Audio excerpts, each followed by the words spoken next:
अस्सलाम वालेकुम जी। Daily routine के कुछ काम ऐसे होते हैं जो हमें करने में तो मुश्किल लगते हैं, लेकिन अगर थोड़ा-सा दिमाग इस्तेमाल करें तो अपना टाइम भी बचा सकते हैं और अपनी एनर्जी भी। ऐसे ही कुछ आइडियाज़ लेकर आपकी खिदमत में हाज़िर हूँ, तो चलें शुरू करते हैं।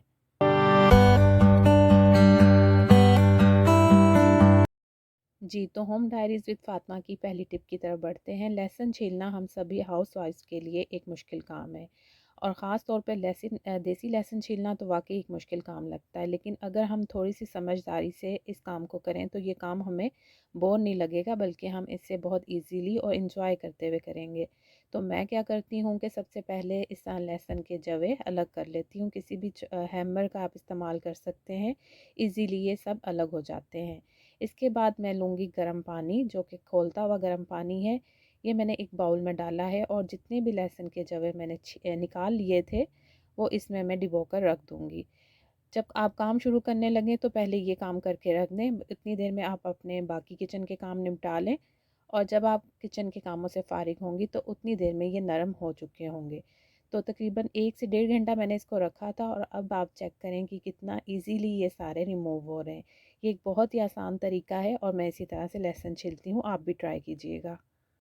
टिप नंबर 2 की तरफ बढ़ते हैं। प्याज छीलते हुए आँखों में पानी आना और आँखों में जलन होना, सभी इस प्रॉब्लम से गुज़रते हैं और जो छील रहा होता है वो तो गुज़र ही रहा होता है, जो पास बैठे होते हैं वो भी मुफ़्त में रो रहे होते हैं। तो इससे निपटने के लिए मैं क्या करती हूँ कि आइस क्यूब मिला हुआ ठंडा पानी ले लेती हूँ, ठंडा यख़ पानी, उसमें आइस क्यूब भी डाल लेती हूँ और प्याज के छिलके उतारने के बाद इसमें आधा घंटे के लिए बस हम प्याज रख देंगे। इसके बाद हम छीलेंगे तो किसी किस्म का भी आँखों से पानी नहीं आएगा और बहुत ईज़िली कट हो जाएँगे।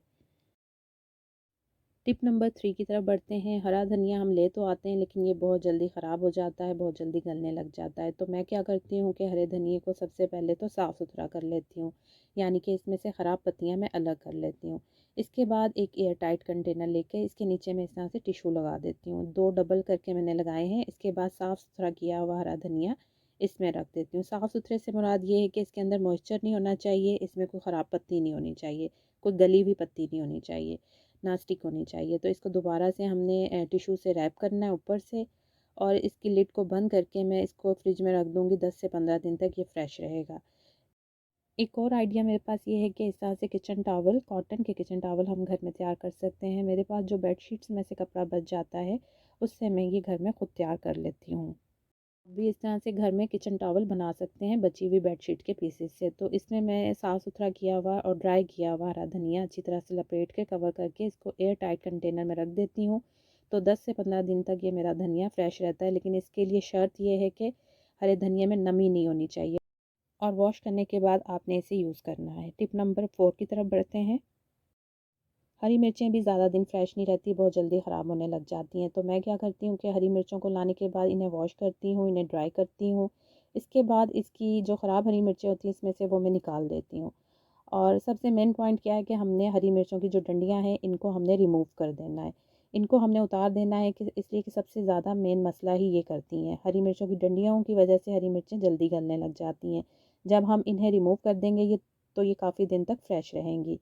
इसके बाद एक एयर टाइट कंटेनर लेकर उसके नीचे मैं किचन टॉवल लगाऊंगी, ऊपर हरी मिर्चें रखूंगी और साफ़ सुथरी की हुई ड्राई की हुई मिर्चें हैं ये, और इनको ऊपर से भी मैं किचन टॉवल से कवर करके और फ्रिज में रख दूंगी। 1 महीने तक फ्रेश हालत में रहती हैं।